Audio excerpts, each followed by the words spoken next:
मित्रों, KP college के online platform में आप सभी का स्वागत, अभिनंदन। आज हम परीक्षा की दृष्टि से बीए द्वितीय वर्ष के हिंदी साहित्य के महत्वपूर्ण प्रश्नों को पढ़ते हुए समझेंगे। पहला प्रश्न है, जयशंकर प्रसाद के नाटक की नायिका ध्रुव स्वामिनी का चरित्र चित्रण कीजिए। ध्रुव स्वामिनी नाटक एक सामाजिक समस्या प्रधान नाटक है। ये गुप्त वंश का शासक जो समुद्रगुप्त है, समुद्रगुप्त का पुत्र रामगुप्त की पत्नी है ध्रुव स्वामिनी। तो ध्रुव स्वामिनी रामगुप्त की पत्नी है। इस नाटक को सन 1933 ईस्वी में लिखा गया। ध्रुव स्वामिनी नाटक को 1933 ईस्वी में लिखा गया। 1933 ईस्वी में जयशंकर प्रसाद के द्वारा लिखा गया है। ये एक स्त्री प्रधान नाटक है। स्त्री प्रधान नाटक है। स्त्री प्रधान नाटक है। जयशंकर प्रसाद जी जो सायावाद कालीन धारा के प्रधान कवि है। जयशंकर प्रसाद जी का जन्म सन 1889 ईस्वी में 1889 ईस्वी में काशी के सुगनी साहू परिवार में इनका जन्म हुआ। तो काशी के सुगनी साहू परिवार में काशी के सुगनी साहू परिवार में इनका जन्म।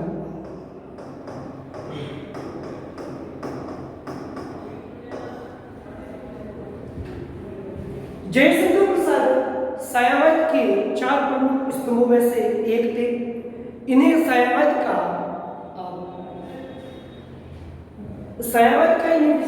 विष्णु कहा गया है। सायावाद का बर्मा। जयशंकर प्रसाद को सायावाद का बर्मा कहा जाता है। 1889 ईस्वी में काशी के सुगनी साहू परिवार में जन्म हुआ। इनके पिता का नाम देवी प्रसाद, पिता देवी प्रसाद और माता का नाम मुन्नी देवी और प्रसाद जी की गुरु का नाम मोहिनी लाल। प्रसाद जी के नाटक लिखने का जो विषय है वे गुप्त वंश और बौद्ध काल रहा है। तो उन्होंने गुप्त काल पर और बौद्ध काल पर नाटक किया।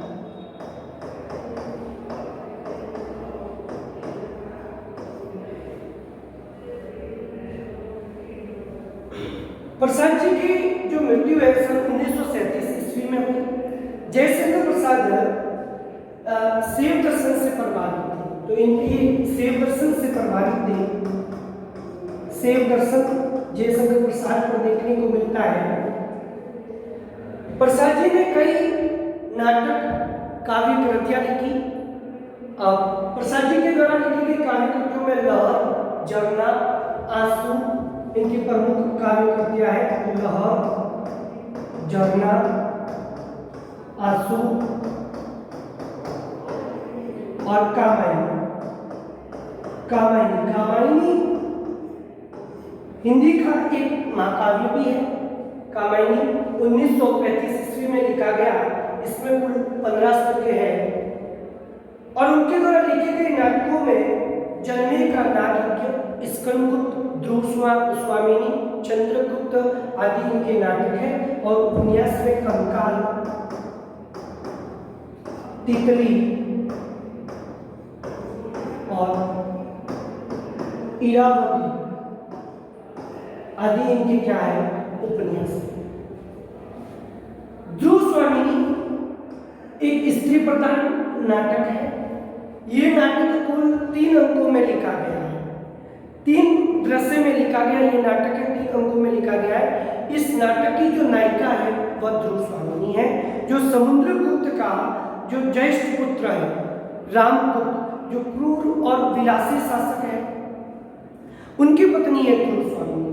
तो ध्रुव स्वामिनी एक कुशाग्र बुद्धि की महिला।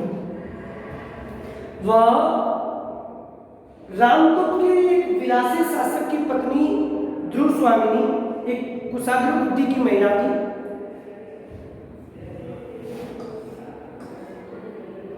दूसरा मुख्य बिंदु है उपेक्षित नारी। यानी वह रामगुप्त के एक शासक, गुप्त वंश के शासक रामगुप्त की पत्नी होते हुए भी उन्हें जगह जगह उपेक्षित होना पड़ता था। यानी यहाँ पे वह सिर्फ राजमहलों में रामदूत की पत्नी एक महादेवी बनकर, नाम मात्र की वह महादेवी बनी हुई थी, वह उन्हें जगह जगह उपेक्षित होना पड़ता था। यहाँ तक उनका पति है जो रामदूत है, वह सकराज के हाथों, जब सकराज से वह संधि करता है तो उपहार के रूप में ध्रुव स्वामिनी को सकराज के हाथों में सौंप देता है। इसीलिए उन्हें जगह जगह ध्रुव स्वामिनी को क्या होना पड़ता था, उपेक्षित होना पड़ता था।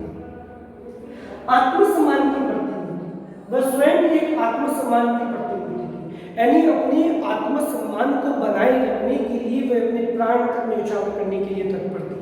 जब वे सकराज को हाथों जब सौंपने की बात करता है रामदूत, तो वह कहती है मैं कोई एक उपहार में देने की वस्तु नहीं हूँ, और वह उसके लिए वह अपने आत्मसम्मान को बनाए रखती है।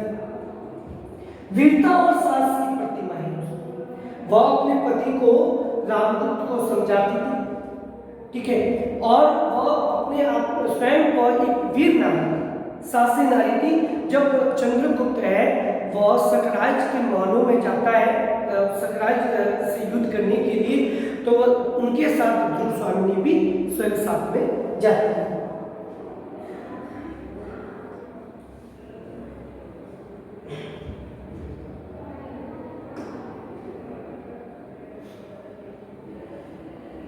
विवेकशील नारी, अब वह स्वयं एक विवेकशील नारी थी, वह ध्रुव स्वामिनी एक विवेकशील नारी थी। वह विपरीत परिस्थितियों में भी कभी वह अपने आत्मविश्वास को उसने दिखने नहीं दिया, तो वह अपने सूझबूझ से विवेक से कोई भी काम करती थी। वह भारतीय नारी को असहाय दशा के संबंध में, वो जो भारतीय नारी थी असहाय स्थिति में, वह मंदाकिनी को कहती थी कि उससे उसके विचार से ध्रुव का अच्छा परिचय, ध्रुव स्वामिनी से अच्छा कोई परिचय वह नहीं दे सकती।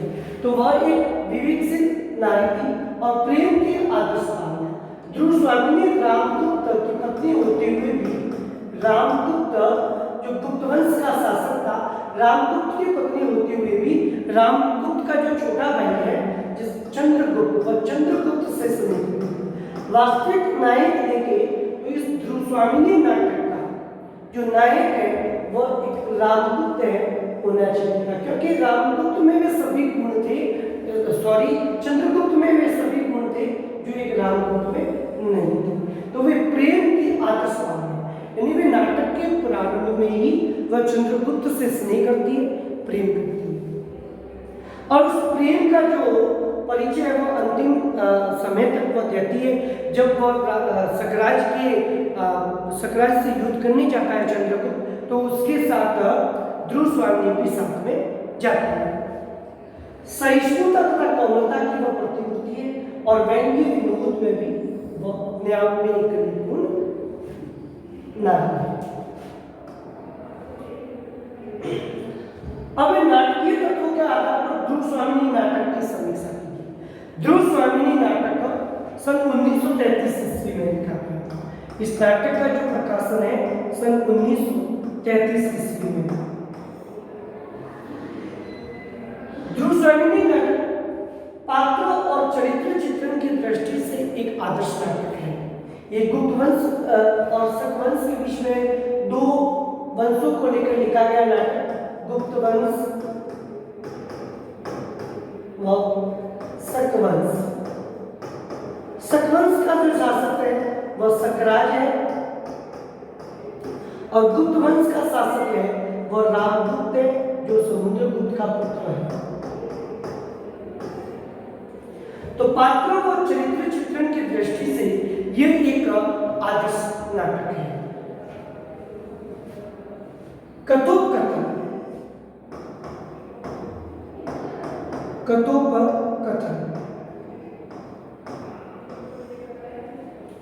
कथोपकथन दृष्टि से भी ये नाटक एक महत्वपूर्ण नाटक है। इसमें इस नाटक में जो कथोपकथन है वह एक आदर्श कथोपकथन है, जो इसमें सकराज, शिखर स्वामी, ध्रुव स्वामिनी, रामदूत इस नाटक के प्रमुख पात्र बताए गए हैं। देश काल और वातावरण, देश काल और वातावरण की दृष्टि से भी ये नाटक एक प्रमुख महत्वपूर्ण नाटक है। देश काल और देश काल और वातावरण की दृष्टि से ये नाटक एक आदर्श नाटक है।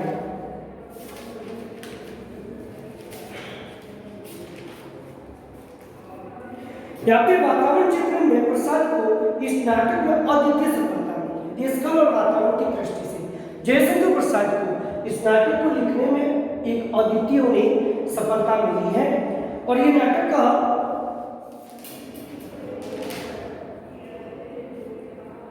ध्रुवस्वामिनी नाटक में राजनीतिक परिस्थितियों के अतिरिक्त तत्कालीन इसमें सामाजिक, धार्मिक व आर्थिक परिस्थितियां भी देखने को मिलती है। तो वह देश काल और वातावरण की दृष्टि से भी एक आदर्श नाटक है।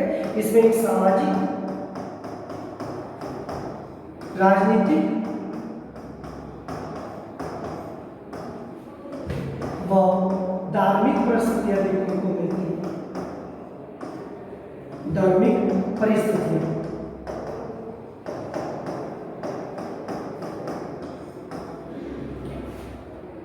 तो देश काल और वातावरण में पहला जो बिंदु एक राजनीतिक परिस्थितियों की दृष्टि से भी एक महत्वपूर्ण नाटक है। इसमें राजनीतिक परिस्थितियों में गुप्त काल को स्वर्णयुग के नाम से पुकारा गया। यानी उस समय जो गुप्त काल है राजनीतिक परिस्थितियों की दृष्टि से वह स्वर्णयुग माना जाता है। राजनीतिक परिस्थितियों की दृष्टि से गुप्त काल है वह एक स्वर्णयुग काल माना गया है। सामाजिक और धार्मिक परिस्थितियों में ये एक सामाजिक गुप्त काल में नारी को दासी के रूप में ज्यादातर नहीं दिखाया गया। तो गुप्त काल में सामाजिक और धार्मिक दृष्टि से गुप्त काल के अंतर्गत नारी को ज्यादातर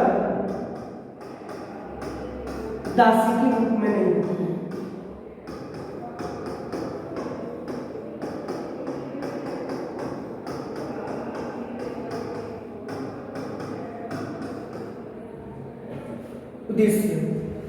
उद्देश्य की दृष्टि से जो ध्रुवस्वामिनी नाटककार है वो एक प्रमुख नाटक है जिसमें भारत के गौरव और भारतीय संस्कृति को उजागर किया गया है। उद्देश्य की दृष्टि से ये एक प्रमुख नाटक है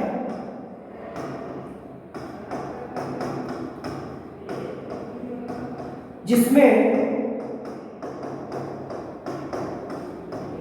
भारत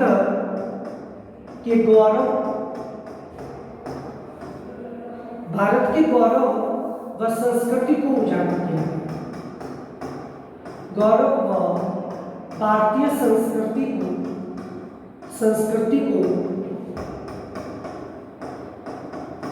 उजागर किया है। ये स्त्री प्रधान नाटक है। इसमें आपने देखा होगा ध्रुवस्वामिनी को जगह जगह उपेक्षित होना पड़ता है और इस नाटक में पुनर्विवाह का चित्र भी, नारी को पुनर्विवाह का चित्र भी इसमें देखने को मिलता है कि एक नारी को पुनर्विवाह करना चाहिए या नहीं। तो ये उद्देश्य की दृष्टि से एक प्रमुख एक आदर्श नाटक है। और अभिनेता ध्रुवस्वामिनी नाटक का अभिनेता है वह चंद्रगुप्त इस नाटक का नायक माना गया है क्योंकि रामगुप्त में वह योग्यता नहीं थी। वह एक क्रूर और विलासी शासक था और वह स्वयं अपने सकराज से पराजित होने की वजह से उससे बचे रहने से वह एक संधि वार्ता में अपनी पत्नी ध्रुवस्वामिनी को सकराज के हवाले कर देता है। तो वह गुण उसमें रामगुप्त में नहीं थी जो एक चंद्रगुप्त में होनी चाहिए। भाषा शैली की दृष्टि से जयशंकर प्रसाद के नाटक की भाषा है वह संस्कृत निष्ठ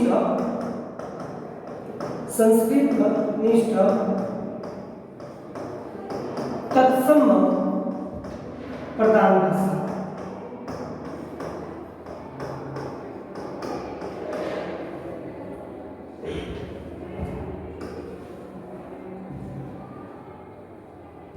नेक्स्ट तीसरा प्रश्न है ध्रुवस्वामिनी नाटक के किसी एक महत्वपूर्ण पात्र की चारित्रिक विशेषता है। अब ध्रुवस्वामिनी का एक दूसरा जो महत्वपूर्ण पात्र आप कह सकते हो तो वह है चंद्रगुप्त। चंद्रगुप्त इस नाटक का क्या है, नायक बताया।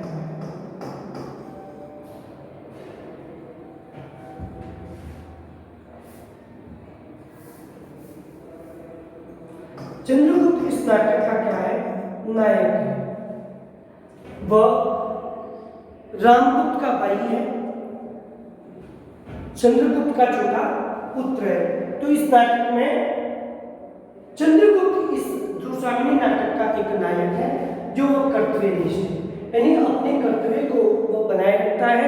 वह अंत समय तक ध्रुवस्वामिनी की रक्षा करता है, यहाँ तक जब उसे सकराज के हाथों सौंप दिया जाता है उपहार के रूप में, तो वह स्वयं चंद्रगुप्त है एक स्त्री के वेश में, जिसमें इस नाटक के अन्य पात्र हैं हिजड़ा, और हिजड़ा के कहने पर वह एक स्त्री वेश में सकराज के पास जाकर ध्रुवस्वामिनी की रक्षा करने के लिए मर्यादा का पालन, वो हमेशा अपनी एक मर्यादा का पालन करता है।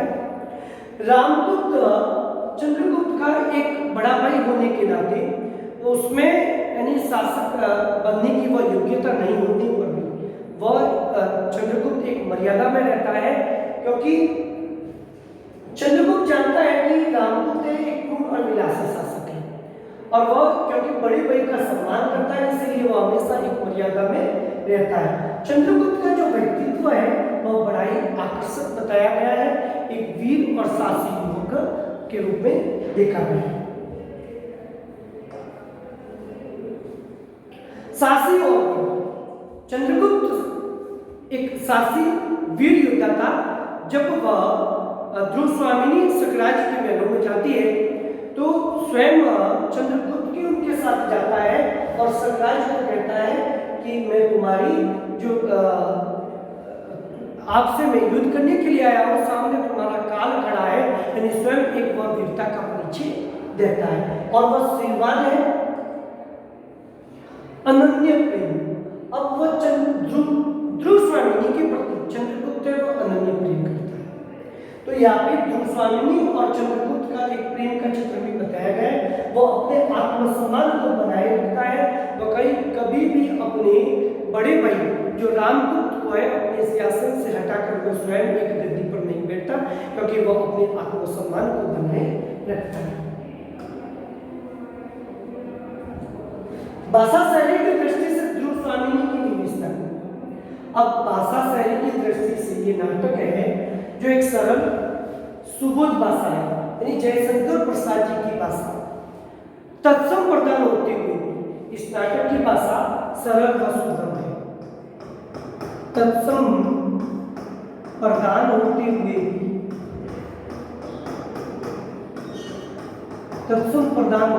भी ध्रुवस्वामिनी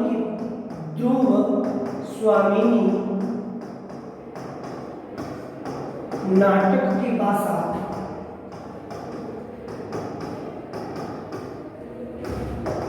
सरल व सुबोध है।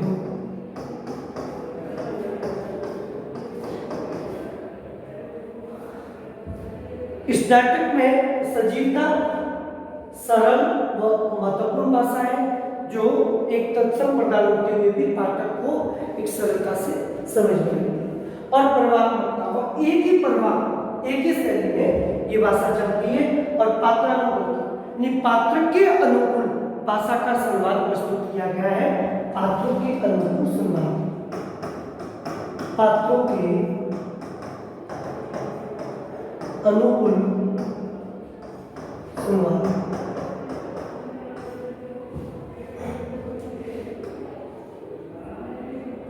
होली या निबंध में नीति व्यंग्य को स्पष्ट किया। होली निबंध हिंदी के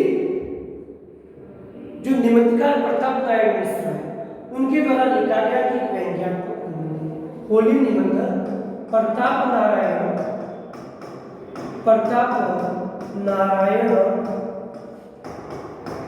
मिश्र जी के द्वारा लिखा गया, प्रताप नारायण मिश्र जी के द्वारा लिखा गया एक व्यंग्यात्मक निबंध है।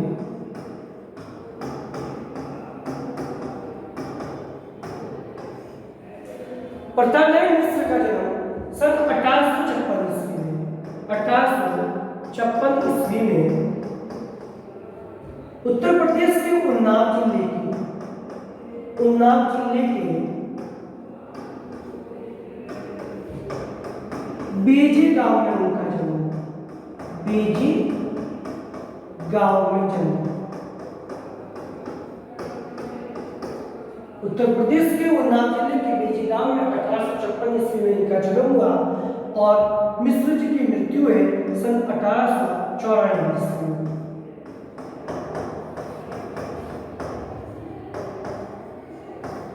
होली निबंध एक व्यंग्यात्मक निबंध है। होली के माध्यम से या फिर प्रतापनारायण मिश्र जी है व्यंग्य करते हैं कि इस नाटक में दो पात्र हैं, एक पात्र दूसरे पात्र से संवाद करते हुए बताया गया है। तो इस नाटक में रोजगार व्यवसाय पर व्यंग्य किया, यानी यहाँ पे रोजगार व्यवसाय होली के माध्यम से बुद्ध जी ने रोजगार पर व्यंग्य किया है कि एक और तो जो देसी कारीगर है, देसी वस्तुओं का हाल नहीं पूछ रहे हैं और दूसरी ओर पाश्चात्य संस्कृति को अपना रहे हैं और विदेशी वस्तुओं को खरीद रहे हैं। वही भारत में ऐसे नवयुवा जो एमए बीए किए हुए हैं लेकिन उन्हें रोजगार नहीं मिल रहा है, तो इस होली के माध्यम से उन्होंने भारत के युवाओं पर रोजगार को लेकर के उन्होंने उनके व्यवसाय को लेकर किया है। देशभक्ति के नाम पर यानी वही व्यक्ति जो यहाँ पर अपने देश में ही देसी वस्तु का भी हाल नहीं पूछते हैं, देसी वस्तुओं का भी हाल नहीं पूछते हैं। विशेषकर वह व्यक्ति जो अपने बात को वे कहते थे, देश की प्रशंसा करते थे, आज वही उन देसी वस्तुओं के हाल को नहीं पूछते हैं। तो उन्होंने देशभक्ति के नाम पर भी व्यंग्य किया। पाश्चात्य अनुकरण पर व्यंग्य। पाश्चात्य अनुकरण आजकल युवा है जो विदेशी वस्तु की या पाश्चात्य देशों की नकल कर रहे हैं। तो होली निबंध के माध्यम से यहाँ पे मिश्र जी यही कहना चाहते हैं कि आज जो भारत का युवा है वह यानी देश जो अपने देश में बनने वाली वस्तुओं को न पूछकर वे विदेशी वस्तुओं को बड़े हिसाब से अपना रहा है। तो उस पाश्चात्य अनुकरण पर भी उन्होंने व्यंग्य किया। भारतीय संस्कृति की उपेक्षा पर और वही यहाँ पे भारतीय संस्कृति की उपेक्षा करते हुए भी बुद्ध जी ने बताया है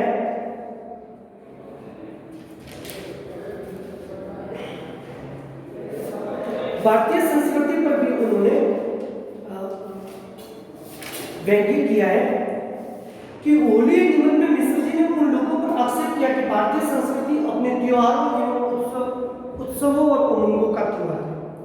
वही एक और तो होली है जो एक त्योहार मनाया जा रहा है, वही दूसरी ओर उस होली के माध्यम से उस त्योहार पर है जो मादक पदार्थों का सेवन किया जाए। तो उन्होंने भारतीय संस्कृति के प्रमुख जो त्योहार है और उनकी संस्कृति का भी चित्रण किया, उसकी उपेक्षा पर भारतीय संस्कृति पर उन्होंने व्यंग्य किया है। मदिरा मास सेवन पर यानी उस त्योहार पर, जैसे होली जैसे इस पावन त्योहार पर भारत के ऐसे नवयुवा जो वह है होली के अवसर पर मादक पदार्थों का सेवन करता है, मदिरा मांस और भांग आदि खाकर वह कुशल करता है, तो उस पर भी उन्होंने व्यंग्य किया। प्रेम व्यवहार की कमी पर भारतीय त्योहार है उत्साह उमंग और प्रेम का जो त्योहार है वह वही इस ऐसे त्योहार पर है जो लोग हैं जो मादक पदार्थों का सेवन करते हैं और उनके भारतीय संस्कृति और सभ्यता को क्या पहुंचाते हैं। नेक्स्ट, प्रतापनारायण मिश्र की निबंध शैली की विशेषताओं पर प्रकाश डालते हुए निबंध होली है की समीक्षा की। तो होली निबंध के माध्यम से प्रतापनारायण मिश्र जी ने समाज सेवा का देश हित की बात की है। यानी अपने भारत की संस्कृति और सभ्यता को बनाए रखना है, देश के हित के लिए हमें कार्य करना है, हमें देसी वस्तुओं को अपनाना है। तो यहाँ पे समाज सेवा और देश हित की बात करते हैं। व्यंग्य, उन्होंने होली के माध्यम से ऐसे नवयुवाओं पर व्यंग्य किया है जो वे देश की सभ्यता और संस्कृति का ध्यान नहीं रखते, और ऐसे पावन पर्व पर, ऐसे त्योहारों पर वह है जो मादक पदार्थों का सेवन करते हैं, उस पर भी उन्होंने व्यंग्य किया है। ये संक्षिप्त यानी बहुत होली निमित्त के माध्यम से गुप्त जी ने बहुत कुछ कहने की बात यहाँ पे कही गई है। भाषा शैली की दृष्टि से ये एक व्यंग्यात्मक निबंध है, मुहावरेकार है, इसमें तत्सम तद्भव शब्दों का प्रयोग किया गया है। बनाम लॉर्ड कर्जन, बनाम लॉर्ड कर्जन निबंध में व्यंग्य रूप में बालमुकुंद गुप्त ने जो विचार व्यक्त किए उन्हें अपने शब्दों में लिखा। बालमुकुंद गुप्त के द्वारा लिखा गया निबंध बनाम लॉर्ड कर्जन। बनाम लॉर्ड कर्जन जो भारत के गवर्नर जनरल थे सन 1899 से लेकर सन 1904 ईस्वी तक बनाम लॉर्ड कर्जन भारत के गवर्नर जनरल थे। तो यहाँ पे बालमुकुंद गुप्त जी उनके कार्यकाल को बताते हैं और उनके रहते हुए जब उनका कार्यकाल समाप्त होने वाला था, लेकिन उन्हें जाने से पहले भारतीयों के लिए वो ऐसा कोई काम नहीं करके गए जो भारतीय उन्हें हमेशा के लिए उनके जाने के पश्चात भी याद करते हैं। यानी गुप्त जी, बालमुकुंद गुप्त जी कह रहे हैं कि लॉर्ड जो कर्जन है वो एक बुलबुल के सपनों की तरह ही, जो बुलबुल की भांति हमेशा क्या दिखाते रहे, एक सपने पर दिखाते रहे।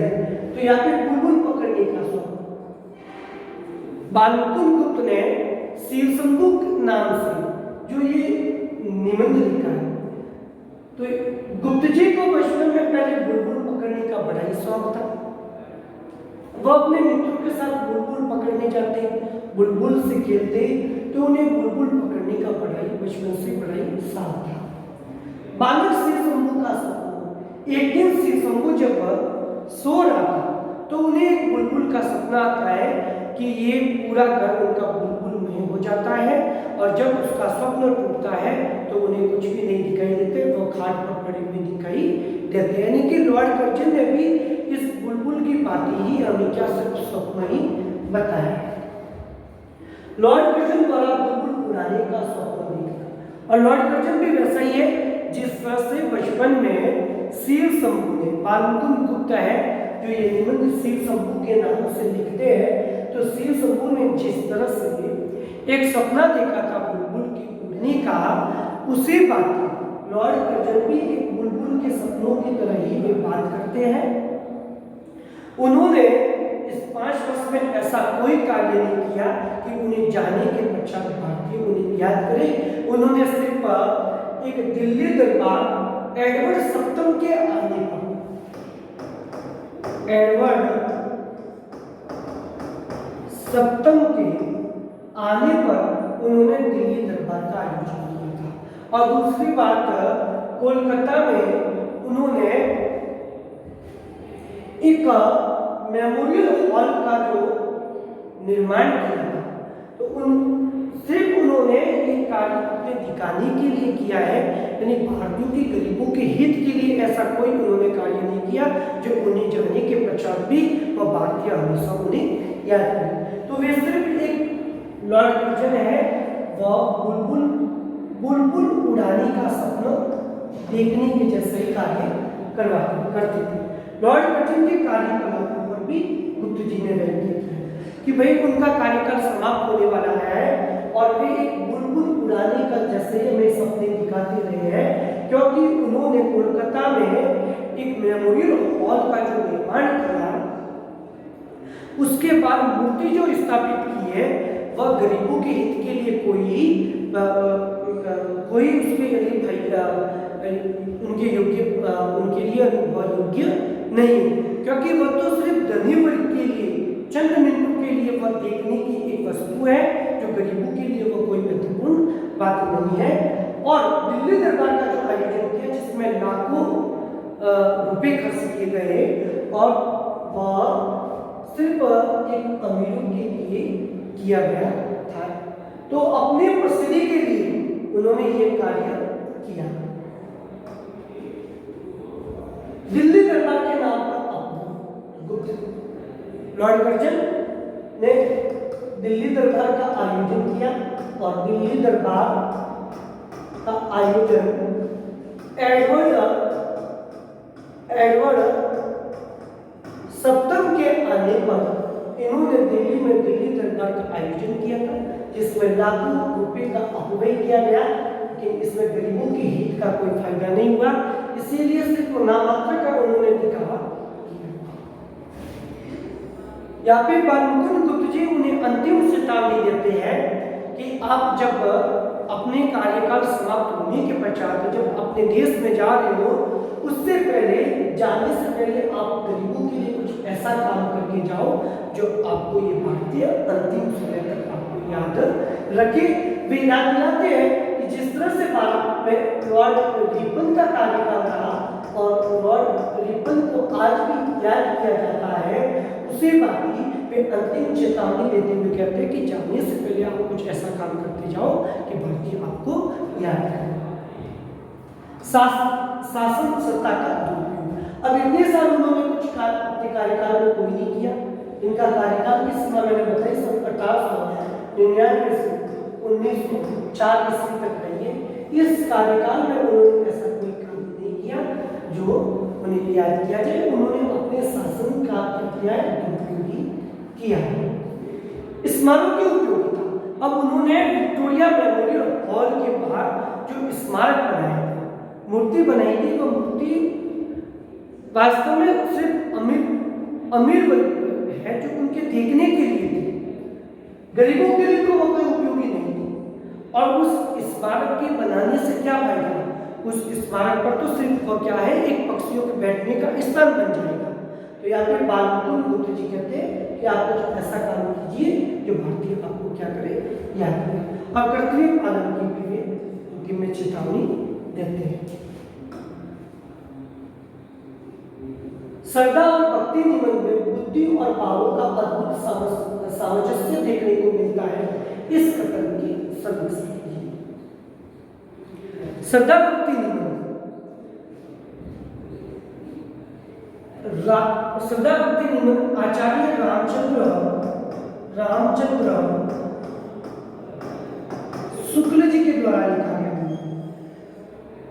आचार्य रामचंद्र शुक्ल सिर्फ हिंदी के प्रमुख निबंधकार नहीं है, ये संपूर्ण भारत के एक प्रमुख निबंधकार के रूप में माने जाते हैं। तो ये संपूर्ण भारत के प्रमुख निबंधकार कह सकते हैं, प्रमुख निबंधकार।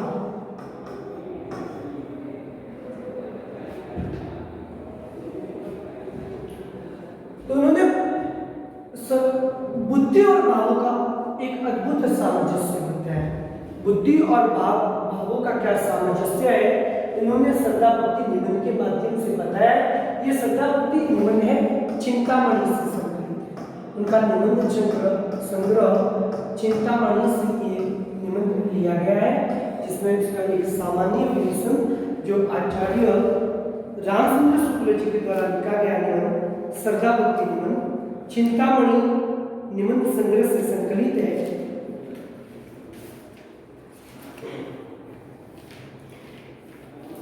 चिंतामणि निबंध संग्रह से ये निबंध उनका संकलित है।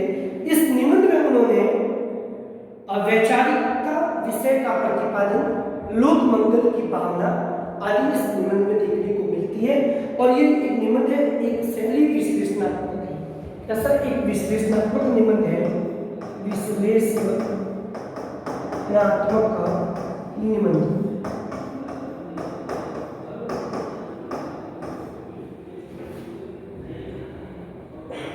इसमें बुद्धि और भावों का सामंजस्य देखने को मिलता है। श्रद्धा भक्ति निबंध में बुद्धि और भावों का सामंजस्य देखने को मिलता है। श्रद्धा और भक्ति, श्रद्धा में और भक्ति में घनत्व अधिक है तो श्रद्धा में विस्तार। यहाँ पे श्रद्धा और भक्ति को मुख्यतः आप देखेंगे तो 3 वर्गों में विभाजित किया गया है, जिसमें श्रद्धाशील और सामंजस्य उसमें देखने को मिलता है।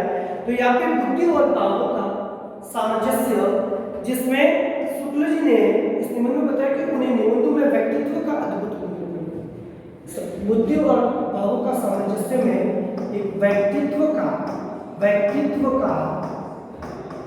अद्भुत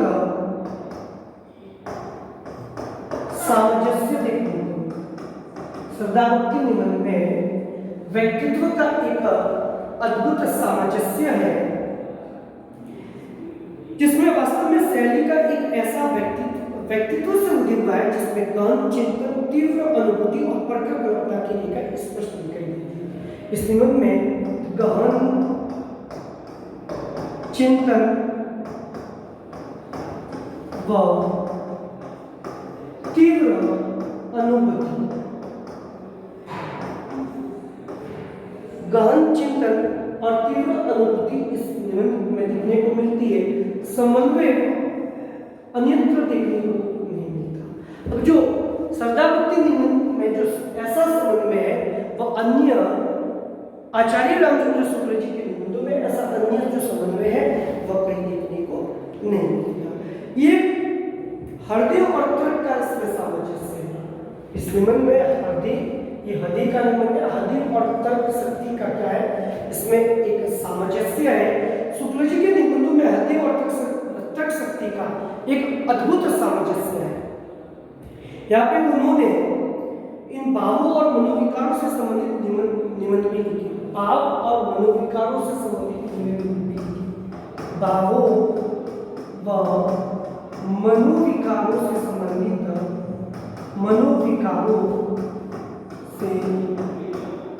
संबंधित भावों और मनोविकारों से संबंधित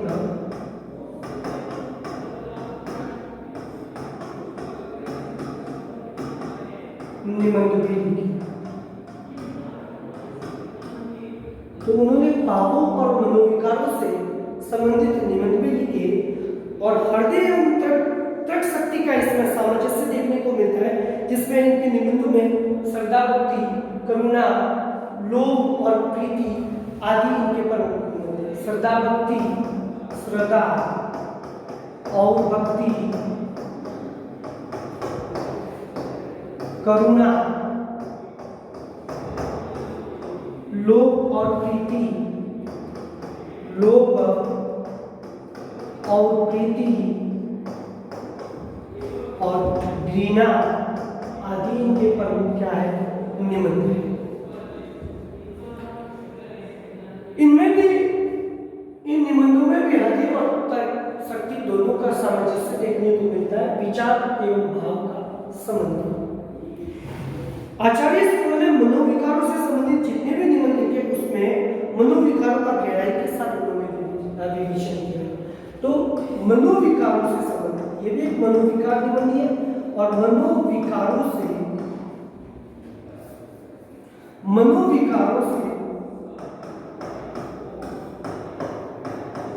संबंधित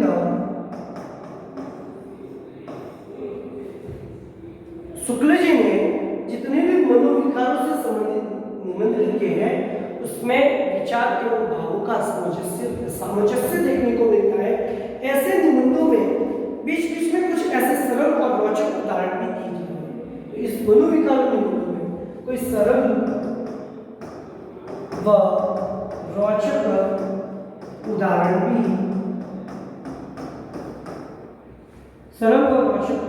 उनके द्वारा प्रस्तुत किए गए, उदाहरण भी दिए गए हैं। शुक्ल जी के निबंधों में मनोविकार निबंध में विचार एवं भावों का सामंजस्य देखने को मिलता है और उनके निबंधों में ऐसे विकारी निबंधों में सरल और रोचक उदाहरण भी उन्होंने प्रस्तुत किए गए हैं जो उनकी भावुकता प्रकट करते हैं। वास्तविकता यह है कि आचार्य शुक्ल के निबंध बुद्धि प्रदान होते हुए भी अधिकतर भावों से युक्त दिखाई देते हैं। अब इनके निबंध, शुक्ल जी के निबंध बुद्धि प्रदान होते हुए, बुद्धि प्रदान होते हुए भी विचारों से बुद्धि प्रदान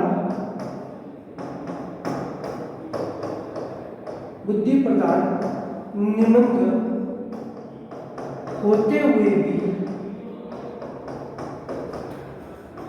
भावों का सामंजस्य दिखाई देता है।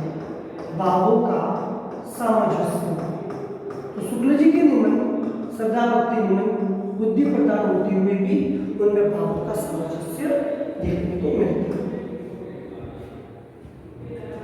प्रभावी और प्रौढ़ रचना चाहिए इनके निबंधों में। आचार्य रामचंद्र के निबंध की विशेषताओं में प्रभावी और प्रौढ़ रचना शैली देखने को मिलती है।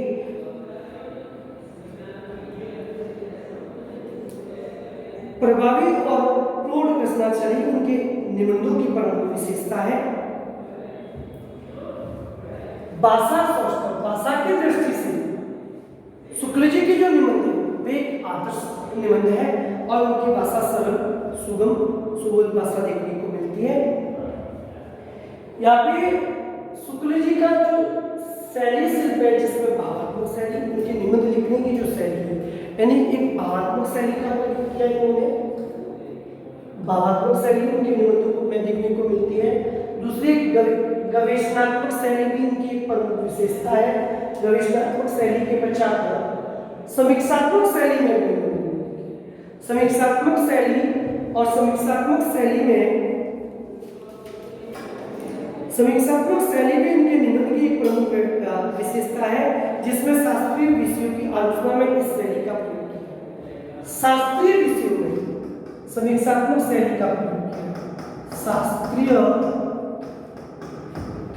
विषयों की आलोचना में समीक्षात्मक शैली,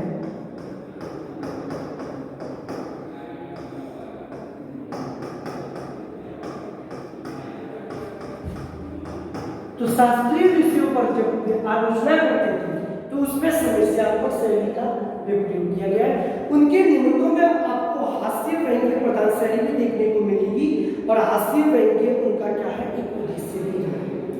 तो निबंधों में हास्य व्यंग्य प्रधान शैली है, इसका उनका एक क्या है, निबंध का उद्देश्य भी रहा है। फिर सूत्रात्मक व समास शैली, उनके निबंधों में सूत्रात्मक व समास शैली का प्रयोग किया गया है, जिसमें उन्होंने एक सासपूर्ण आनंद की उमंग का नाम उत्साह। सूत्रात्मक व समास शैली जिसमें एक सासपूर्ण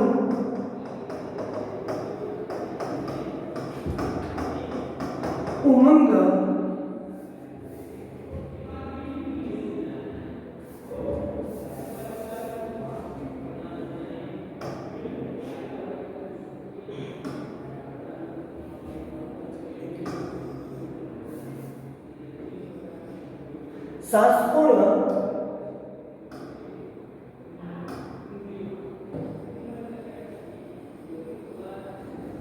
सासपूर्ण उत्साह, सासपूर्ण उमंग शैली का नाम, सासपूर्ण उमंग शैली का नाम उत्साह।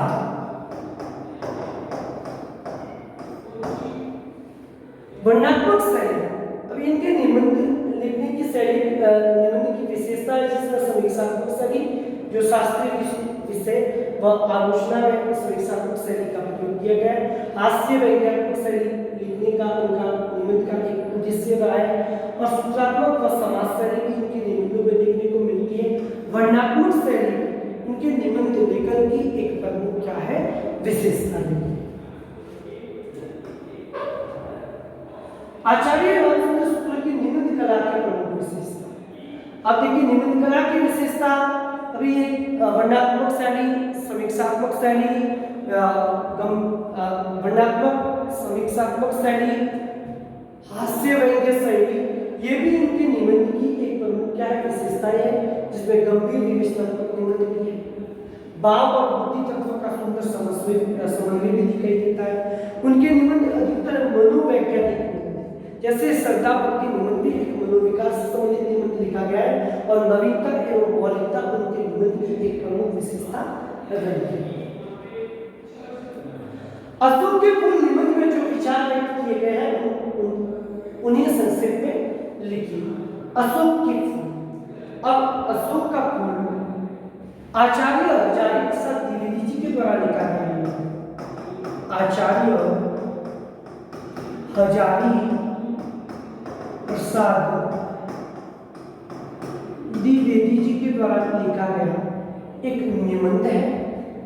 अशोक के फूल निबंध का जो प्रकाशन है वह सन 1948 ईस्वी में 1948 ईस्वी में इस निबंध का प्रकाशन हुआ। यहाँ पे अशोक का वृक्ष हजारी प्रसाद द्विवेदी जी कहते हैं कि जो उत्तर भारत की जनता जिस अशोक वृक्ष को मुझे याद करती है तो वह भी बड़े अपमान के साथ, क्योंकि उत्तर भारत की जनता मुझे याद भी करती है तो अपमान के साथ, क्योंकि जो ये अशोक का वृक्ष है वह अशोक का वृक्ष वह नहीं है जो उत्तर भारत की जनता समझती है। अशोक का वृक्ष वह है जिस पर अशोक के वृक्ष के ऊपर फूल लगते हैं। सामान्य अशोक के वृक्ष के ऊपर फूल नहीं लगते। आपने देखा होगा कि रामायण में जब सीता जिस अशोक वाटिका के नीचे वह वृक्ष के जिस वृक्ष के नीचे बैठती है वह अशोक का वृक्ष है। तो यहाँ पे अशोक का वृक्ष निबंध का प्रकाशन 1948 में हुआ। हजारी प्रसाद द्विवेदी जी के द्वारा लिखा गया यह निबंध है। हजारी प्रसाद द्विवेदी जी का जो जन्म है, द्विवेदी जी का जन्म सन 1907 ईस्वी में 1907 ईस्वी में उत्तर प्रदेश के आरत डुबी का सपरा नामक स्थान पर जन्म हुआ और 1989 ईस्वी में इनकी मृत्यु हुई। यहाँ पे द्विवेदी जी कहते हैं अशोक के वृक्ष को लेकर कि मेरा मन उदास है, और उदासी का कारण क्या है, क्योंकि उत्तर भारत की जितनी भी जनता है अशोक के वृक्ष को याद करती है तो वे सामान्य अशोक के वृक्ष के साथ उसका नाता जोड़ती है, इसीलिए यहाँ पे लेखक का मन बड़ा ही उदास है। भारतीय संस्कृति में अशोक के वृक्ष की बड़ी महत्वता है, लेकिन वर्तमान समय में अशोक के वृक्ष को इस तरह से भुला दिया गया जिस तरह से कोई मुगल शासक है सिंहासन से नीचे उतरते ही उसे भुला दिया जाता है, उसी तरह अशोक के वृक्ष को भी वर्तमान समय में भुला दिया गया है। अशोक के वृक्ष की जो अपने साहित्य में अशोक के वृक्ष को जो स्थान दिया है वह एकमात्र कवि है जो संस्कृत का कालिदास ने अशोक के वृक्ष की महत्ता को बताई। इसने कालिदास ने अशोक के वृक्ष की महत्ता को बताई। भारतीय संस्कृति में अशोक के वृक्ष की बहुत अधिक महत्व है। यह अशोक का वृक्ष वही है जो कंदर्प देवता ने अपने तुनीर में 5 पुष्पों के साथ अशोक के पुष्प को भी, अशोक के फूल को भी उस स्थान दिया। और दूसरी बात यही नहीं, ये भारतीय संस्कृति में अशोक के फूल का इतना महत्व था कि अशोक का वृक्ष है नववधू के आगमन से उनकी घुंघरुओं की आड़ से ये फल है जो फलित होता था। और दुर्गा अष्टमी के दिन इस अशोक के वृक्ष की 8 पत्तियों का सेवन करने से वह बांझ महिला को भी पुत्र रत्न की प्राप्ति होती है। तो भारतीय संस्कृति में अशोक के वृक्ष की महत्वता को बताया गया है। अशोक और कंदर्प देवता कामदेव की, तो कामदेव ने अपने तुनीर में 5 पुष्प को स्थान दिया था, जिसमें 5 पुष्पों में अशोक का फूल भी शामिल था। इसमें एक कमल का फूल, आम का फूल और अशोक का फूल, अरविंद का फूल, ये जो 5 फूल थे उसमें अशोक के फूल की भी महत्वता बताई गई है और गंधर्व देवता ने भी अशोक की महत्वता को बताया है। फिर भारतवर्ष एक महामानव समुद्र, यहाँ पे रविंद्रनाथ टैगोर कहते हैं, रविंद्रनाथ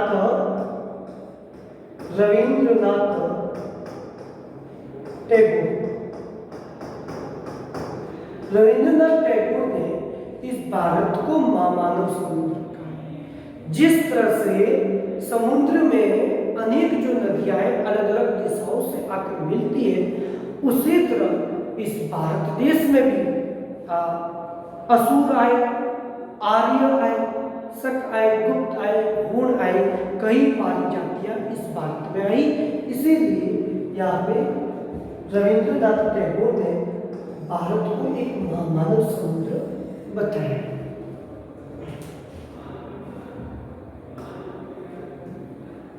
कामदेव के धनुष का प्रभाव देखिए, कामदेव ने धनुष बाण में अपने टूणी में रखी हुई धनुष में असुर के फूल धनुष की नोक के आगे रखा था। तो यहाँ पे कामदेव ने भी यानी अपने धनुष बाण में असुर के पुष्प को स्थान दिया। यहाँ तक नहीं, अशोक के वृक्ष का चित्रण है जो बरहुत, बोध गया और सांची के स्तूपों में भी उसका उल्लेख मिलता है, जिसमें बरहुत, बोध गया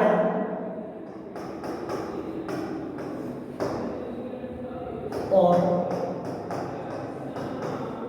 सांची के स्तूपों में भी इसका उल्लेख मिलता है। उसके अभिलेख में भी अशोक के फूल की महत्वता को बताया। तो अशोक का वृक्ष कैसा था? एक रहस्यमय था। नवयुवती के आगमन से उनकी घुंघरू की आंट से ये फूल क्या होता था? फलित होता था, खिलता था।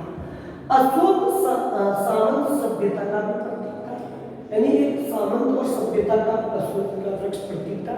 यानी अशोक के वृक्ष 2 प्रकार के बताए गए, एक तो लाल रंग का बताया गया है और दूसरा सफेद रंग का बताया गया है। परिवर्तनशीलता का औचित्य, अब परिवर्तनशीलता का औचित्य यानी वर्तमान समय में अशोक के फूल को भुला दिया गया। जैसे समय परिवर्तन होता गया तो इस अशोक के वृक्ष की महत्ता को कम होती गई। अशोक के फूल निबंध में नीत संस्कृति के स्वरूप को स्पष्ट करें। तो नीत संस्कृति के स्वरूप को स्पष्ट करना अशोक के फूल निबंध के माध्यम से। अशोक वृक्ष का मांगलिक कार्य में भी बड़ा ही महत्व होता है। ये मांगलिक अवसर पर मैंने कहा अशोक के वृक्ष 2 प्रकार के फूल 2 प्रकार के होते हैं, जिसमें एक सफेद होता है और एक लाल होता है। तो ये इनका मांगलिक शुभ कार्य अवसर पर भी अशोक के वृक्ष के फूलों का उपयोग किया जाता है। अनार्य आर्य संस्कृति का प्रसार भी इस भारत देश में, अनार्य और आर्य संस्कृति का प्रसार में भी अशोक के फूल की अधिक महत्वता रही है और अशोक के वृक्ष का पूजा भी की जाती है। यानी दुर्गा अष्टमी के दिन ऐसे नवयुवती जो अपनी पुत्र प्राप्ति की कामना रखती है, वह दुर्गा अष्टमी के दिन अशोक के वृक्ष की पूजा करके 8 पत्तियों का सेवन करने से उसे पुत्र रत्न की प्राप्ति होती है। पौराणिक मान्यता में भी अशोक के वृक्ष की महत्वता दी गई है। यहाँ पे अशोक के वृक्ष जब गंधर्व देवता ने शिव पर बाण चलाया और शिव से जो रुष्ट होकर वह बाण नष्ट होकर पृथ्वी पर गिरा, जिससे अलग अलग फूल बने थे। मौलसरी का फूल बना, चमेली का फूल बना, अशोक का फूल बना। तो पौराणिक मान्यता में भी अशोक की महत्वता को बताया गया है और आस्तिकता की भावना भी इसमें देखने को मिलती है।